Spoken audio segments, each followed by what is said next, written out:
मी जाणार होतो रावसाहेब, पण ते आनंदात होतो. मला आणि बायकोला दोघांना बोलवलं होतं. लय आनंदात होतो. बायकोन 2 ड्रेस मला शिवलं होतं. आणि ते काय केम्ब्रिजला बोलवलं होतं. ती बायको आमची यूट्यूबला रोज केम्ब्रिज टाकून बघायची. ती मला दाखवायची, इथं चहा घेऊ, इथं कॉफी. म्हटलं तू लिहून ठेव, गेल्यावर करू. मी इतका आनंदात होतो, त्या कडूनची भांडणं लागली. कुणाची? अमेरिका, इस्रायल आणि ती इराण.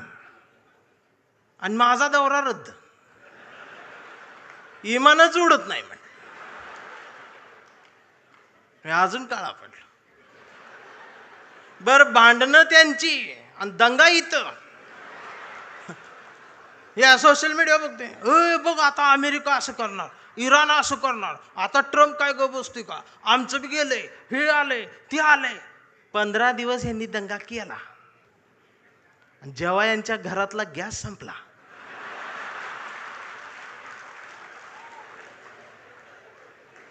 त्यावेळेला बीकॉम झालेली बायको पहिल्यांदाच चुलीजवळ आली. तिला काय चूल पेटना. मैंने युट्यूबवर चूल बघितली. त्या युट्यूबवर याला फुकणी गावली. ह्यानं तिला फुकणी दिली. म्हटलं फुकाय, तर ती डोळ्यातनं बघायला लागली. म्हटलं फुकायचं आहे. मग ती अशी फुकायला लागली, सगळा धूर गेला डोळ्यात. मग तिनं अशी फुकणी याला फेकून मारली, याचा गुडगा फुटला. आणि मग ही लंगडत लंगडत ती गॅसची टाकी घेऊन चौकात आला. चौकात 4 किलोमीटरची लाईन. मग दिवसभर उन्हात थांबलं. फुटाफुटान पुढं सरकत गेलं. संध्याकाळी 5 वाजता याचा नंबर आला. आणि ती पुढं नंबर आल्यावर संध्याकाळी ती काउंटरवरची मुलगी म्हटली, DAC नंबर असेल तरच या.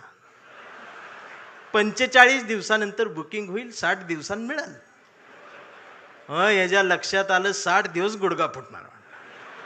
त्यानं असं डोळं झाकलं, गार वाऱ्याची झुळूक आली. मग यो म्हटला, जगाला युद्धाची नाही, बुद्धाची गरज. कधी चुलीत लाकडं गेल्या. अहो, आमचं उपमुख्यमंत्री शिंदे साहेब सुद्धा टीव्हीवर पहिल्यांदाच नाव घेतलं. कधीच नाव घेतलं नव्हतं बुद्धाचं. ते सुद्धा पत्रकार परिषदेत म्हटले, जगाला युद्धाची नाही, बुद्धाची. बायकोन मला बघितलं, म्हणलं हे काय म्हणतात. मी बघितलं तर ते खरंच म्हणत होते, बुद्धाची गरज आहे. मग मी डोकसं खाजवत म्हटलं, ह्यांच्या बी घरातला गॅस संपलेला आहे म्हणलं.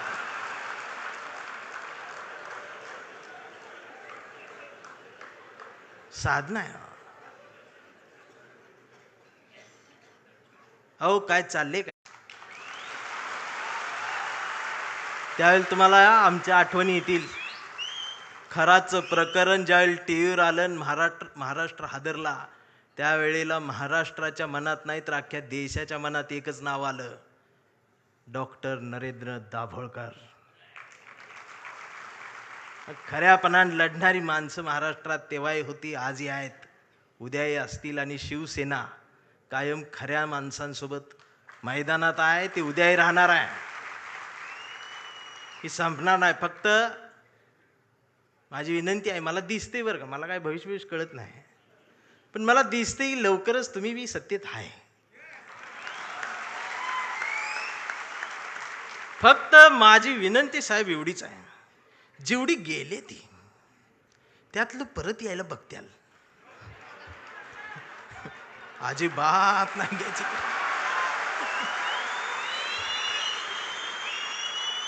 पाया पडतेल येऊन. त्यांचं दुःख आहे हो, त्यांना तुम्ही शिव्या देऊ नका. मला माहित आहे, दररोज उद्घाटन करतात, दररोज सत्कार करतात, पण घरी गेल्यावर दार लावून रडतात. हे मग तर मलाच माहित आहे. दार लावून साहेबांचं नाव घेऊन रडतात. मी म्हणतोय त्यांना, मी येऊ खांदा द्यायला नको म्हणते. मी काय भीत नाही, सत्तेला भीत नाही, पण मी एवढा आहे, मी माझी कविता घेऊन आलोय.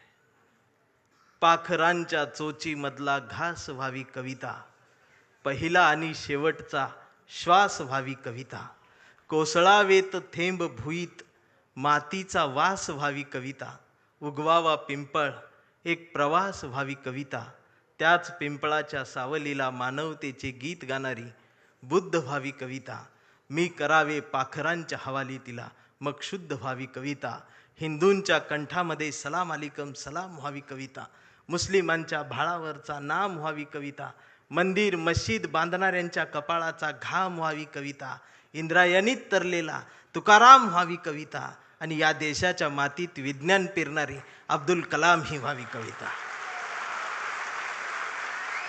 ही कविता प्रबोधनकार ठाकरेंच्या विचारांच्या वारसदारांकडूनच येऊ शकते. आमच्या लक्षात येत नाही. आम्ही कुणाजवळ जाऊन बसावं आणि कुठून उठून जावं, ह्याला ज्याला जमलं त्यालाच आयुष्य कळलं. जाणारच आहे ना एकदा तरी.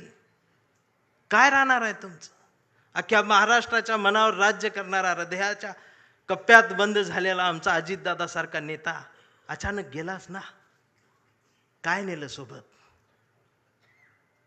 आणि दादा गेल्या दिवशी दुसऱ्या दिवशी कुटुंब शपथा घेत होतं पण मंत्रिपदाच्या.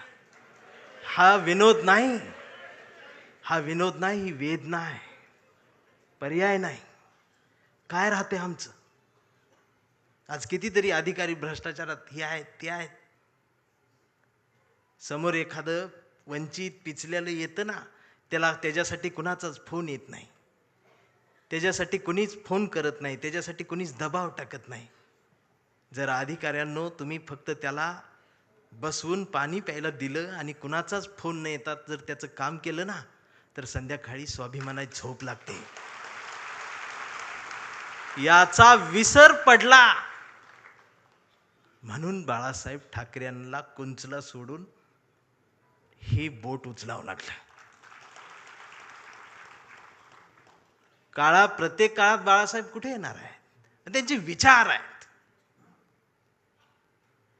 आम्हाला ते घ्यायचं आहे.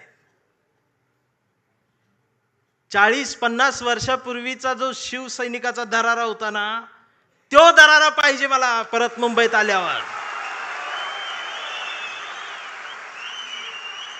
आवाज पाहिजे, त्याची नजर पाहिजे. छत्रपती शिवाजी महाराज, त्यांचं नाव घेऊन राजकारण, किती उंचीचा पुतळा, ह्यावर तुमचं प्रेम, ती बी वाऱ्यान पडते आणि मग ती तुकडे होऊन पडतात आणि मग ही आमची लगेच रडते. महाराज, पुतळ्यात महाराजांना बघायची सवय लागली. हेच झालं ना आमच्या महापुरुषांच्या बाबतीत. अगदी 4-5 वर्षाસુધી महाराष्ट्रात सकाळ आली, शुभ शिव सकाळ, भगवा झेंडा आला असा. मी डोकसं खाजवत म्हटले ही सकाळ कुठनं आली? म्हणजे आता महाराज येणार, उठा, आपली सकाळ झाली. मी कुणाला तरी चिडवण्यासाठी होती. मग दुसऱ्यानं बघितलं, ते म्हटलं त्यांची झाली, आपली कधी? हे म्हटलं कर आपली. मग निळा झेंडा, शुभ भीम सकाळ, 11 वाजता. शिव सकाळ, भीम सकाळ, शिव सकाळ, भीम सकाळ. मग तिसरा एक जागा झाला, म्हटलं आमची घ्या, पिवळा झेंडा, शुभ लहू सकाळ. या सकाळ आल्या कारण महापुरुषांच्या पुतळ्याजवळ मेंढरांची गर्दी वाढली. ही पुतळ्याजवळ वाढलेली मेंढरांची गर्दी जोपर्यंत पुस्तकांजवळ, विचारांजवळ येणार नाही, तोपर्यंत ह्यांना काय कळणार आहे? रात्रीचे 1:30 वाजता आमदार शिव्या देते फोन करून त्या प्रकाशकाला. मी ऐकली, ती ऐकली. 8 मिनिटात 36 शिव्या आहेत.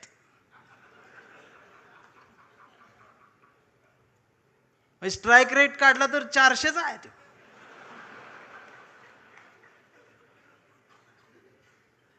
मला त्याचं वाईट नाही वाटलं, पण त्यांच्या घरी त्यांच्या मिसेस आहेत, आई आहे, मुलगी आहे, ही नीट बोलत असेल. आणि बाळासाहेब असते तर मातोश्रीवर बोलवून 400च्या स्ट्राईक रेटनं.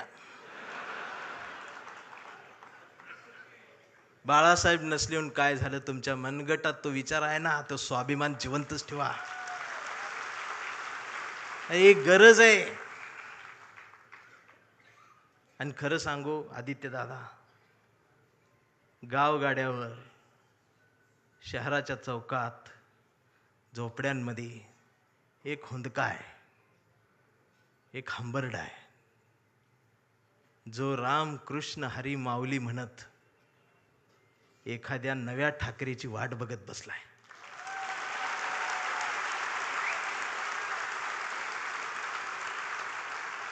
आणि ती पोकळी भरून काढण्याचं काम, भरीव काम आता तुम्ही करायला सुरुवात करावी. हा शिवसैनिकासोबत माझ्यातला भीमसैनिक सुद्धा तुमच्यासाठी मैदानात उतरणार.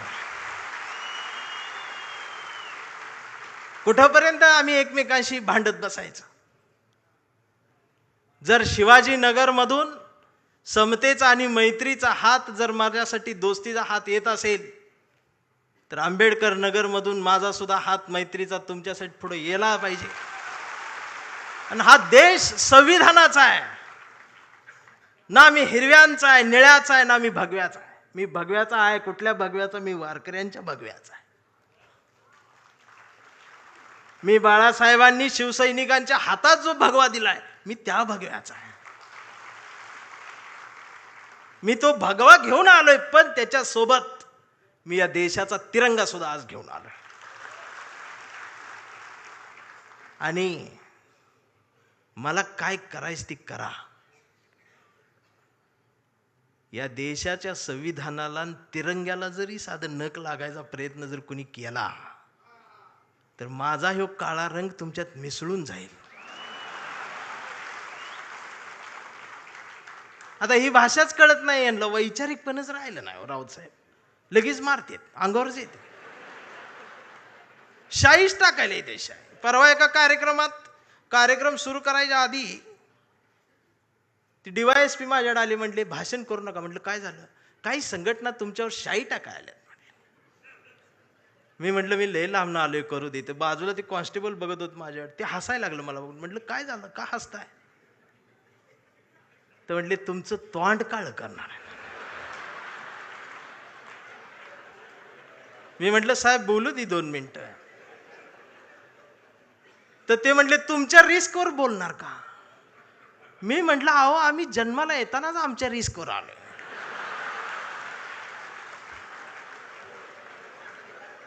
मी भाषणाची सुरुवात केली, म्हटलं जे कोणी शाई टाका आलेत त्यांना विनंती एवढी आहे, म्हटलं तुम्ही चुना आणा,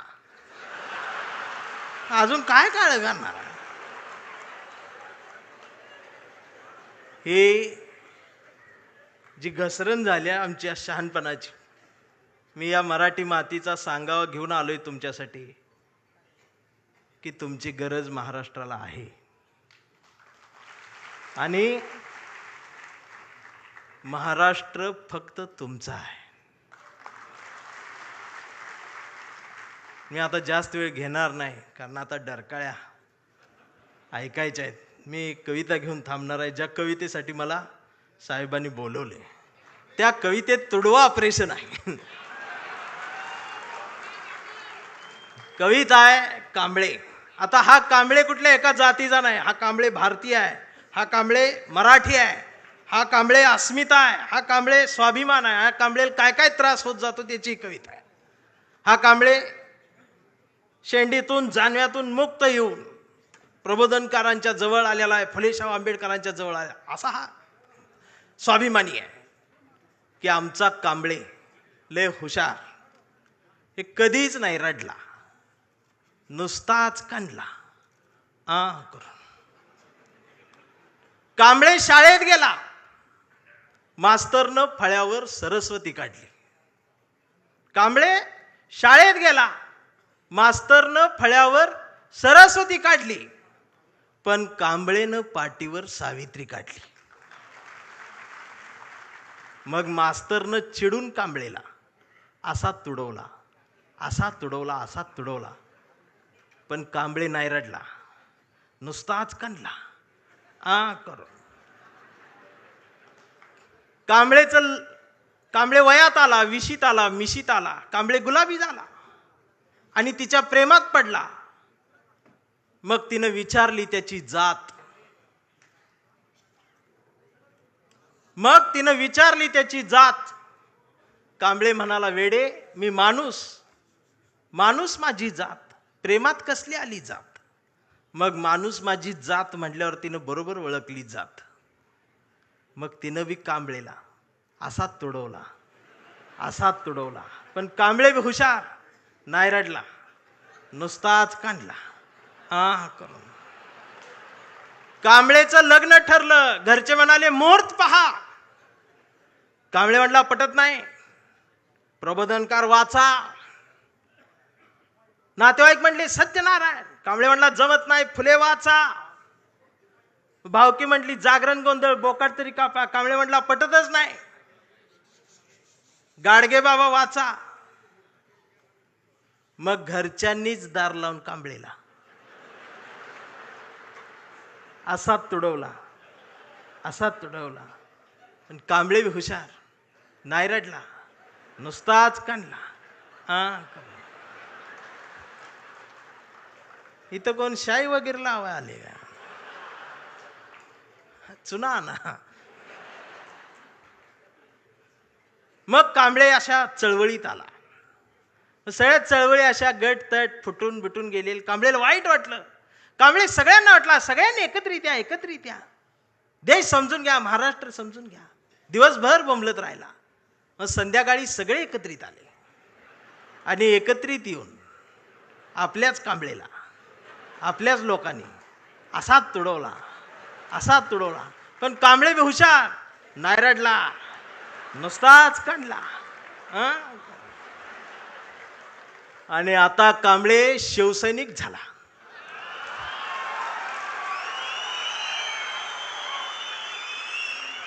आता कांबळे शिवसैनिक झाला, शहाणा झाला, आमदार झाला, खासदार झाला, मंत्री झाला. मग त्याला फोडायसाठी सापळा रचला.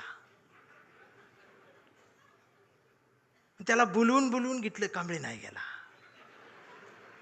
तो ऐकत नाही म्हणून त्याला मग जेलमध्ये टाकला.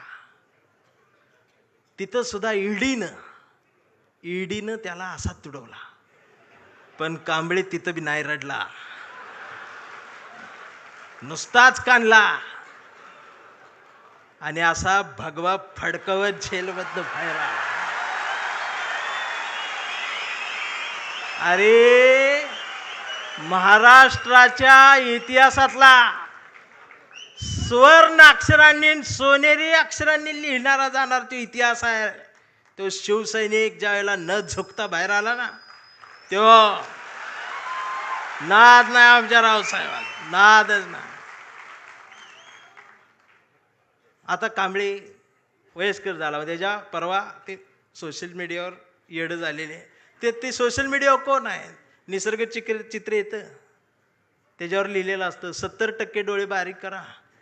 हे बारीक करतात आणि त्याच्यात येतं स्वामी दिसले, पाया पडते. तो 70% डोळे बारीक करून स्वामी बघणाऱ्यांची जमात वाढली साहेब. अजून 30% डोळे उघडे आहेत ना, ती सुद्धा पूर्ण बंद व्हायच्या आधी उघडा, नाहीतर खरात घरात घुसल. आणि असं बोलल्यावर मला मारते. परवा कांबळेच्या मुलानं मोबाईल बघत अर्धा डोळा बारीक करत कांबळेला विचारलं, डॅडा, महाराष्ट्र म्हणजे काय डॅडा? स्वाभिमान म्हणजे काय डॅडा? प्रबोधनकार ठाकरे कोण होते डॅडा? फुले शाहू आंबेडकर कोण डॅडा? आणि शिवाजी महाराज खरंच जन्माला आले होते डॅडा? आता मात्र कांबळे पेटला. अरार म्हटला, गावभर पेरलं आणि घरातच नाही उगवलं. म्हणून त्यानं दार लावून पोरालाच असा तुडवला, असा तुडवला. पण चिरंजीव कांबळे हुशार, तो पण नाही रडला, तो दोनदा काढला करून. मग याच्या लक्षात आलं, DNA मधनं ही डबल जात.